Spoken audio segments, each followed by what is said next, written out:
তো আজকে আমরা রান্না করব বিরিয়ানি, তাই আমি নিয়েছিলাম পেঁয়াজ, আদা, রসুন আর কুচো করে কাটা আলু, আর তার সাথে ছিল লঙ্কা। তারপর চলে গেছিলাম আমরা রান্নাঘরে। ডেচকিতে নিয়ে নিয়েছিলাম চাল এবং তার সাথে পুদিনা পাতা। দেখো পুদিনা পাতাগুলো কি সুন্দর। আর ছিল টক দই, গোলাপ জল, দেখে নাও, আর ছিল কেওড়ার জল। তারপর আমরা একটা পেস্ট বানাবো পেঁয়াজ, আদা, রসুন, জিরে, ধনেপাতা, শুকনো লঙ্কা দিয়ে। হয়ে যাওয়ার পর আমরা কড়াটা বসিয়ে দিয়েছিলাম। তেলটা যতক্ষণ না গরম হবে, তারপর গরম হয়ে যাওয়ার পর আমরা সেই কড়াই ছেড়ে দিয়েছিলাম পেঁয়াজগুলো ভালো করে নাড়তে হবে এবং সেইগুলো বাদামি করে ভেজে নিতে হবে, কারণ আমরা বানাবো বেস্তা।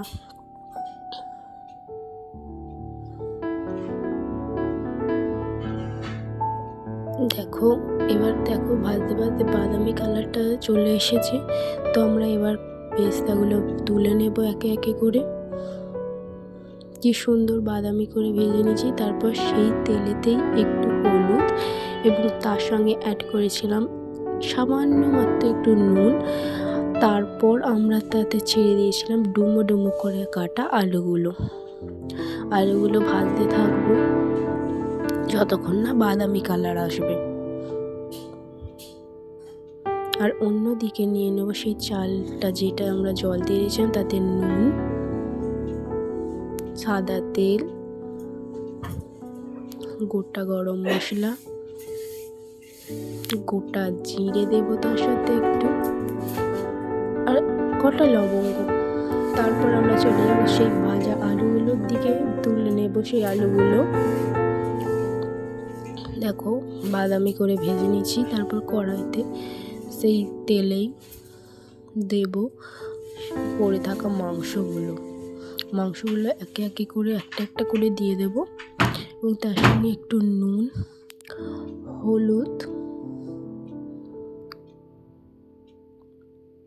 লঙ্কা গুঁড়ো এবং তার সঙ্গে কটা কাঁচা লঙ্কা, তেজপাতা,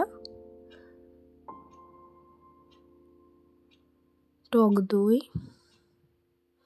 আর তার সঙ্গে অ্যাড করব বিরিয়ানি মশলা, আর একটু পেস্ট করা যে আদাটা করেছিলাম সেই আদাটা, পুদিনা পাতা, বেস্তা, কেওড়ার জল, গোলাপ জল,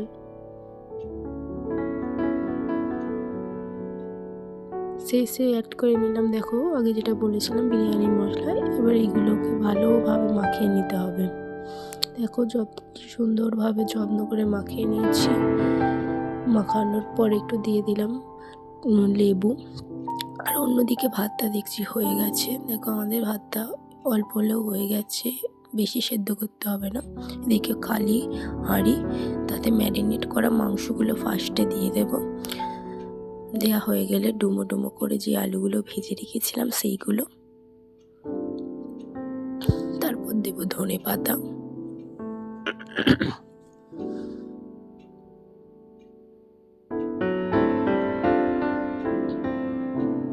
ঘি, বিরিয়ানি মশলা। দেওয়া হয়ে গেলে একে একে সেই চালগুলো দিয়ে দেব।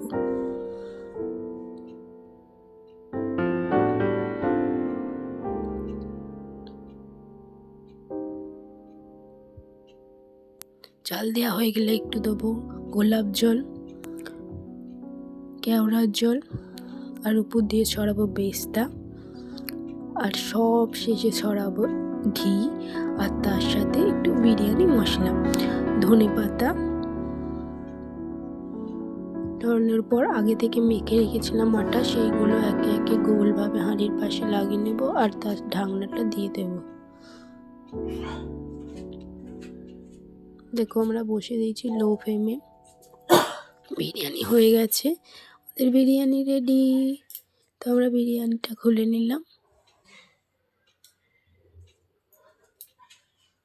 দেখো এরকম বিরিয়ানিটা দেখে দাও। আমাদের একবার শেয়ার, লাইক, কমেন্ট করবে। বাই।